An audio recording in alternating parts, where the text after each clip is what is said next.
ఇక నీ ఉద్యోగ విషయానికి వస్తే మొత్తం ఉన్నవి 100 పోస్టులు.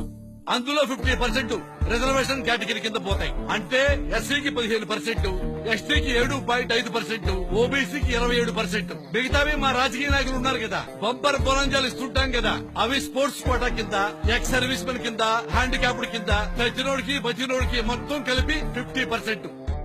మిగిలిన 50% కోటాలో ఉన్న 50 ఉద్యోగాల కోసం ఓసీలు కనీసం 5,000 మంది పోటీ పడతారు. వీళ్లలో 50 మంది కనీసం 99% మెరిట్ మార్కులు తెచ్చుకుని ఈ 50 ఉద్యోగాలు ఎగరేసుకుపోతారు. మిగిలిన 4,950 మంది నిరుద్యోగులుగా మిగిలిపోతారు. ఆ నిరుద్యోగుల్లో నీ స్థానం ఎక్కడో చిట్ట చివరిలో ఉంటుంది. నీకెలా ఉద్యోగం వస్తుంది రాజా? అంటే ఈ దేశంలో ఓసీగా పుట్టడమే నేరమా సార్? అలా బాగుపడాలంటే ప్రతిభను నమ్ముకోవాలరా. అంతేగాని మేము వెనకబట్టిన వాళ్ళం, బలహీన వర్గం వాళ్ళం, ఇంకా బలహీన వర్గం వాళ్ళం, మాకు ఉద్యోగాలు ఇవ్వండి, మాకు డబ్బులు ఇవ్వండి, బాటా బూట్లు ఇవ్వండి, నైకీ షూలు ఇవ్వండి, ఏమిట్రా ఎరుపులు?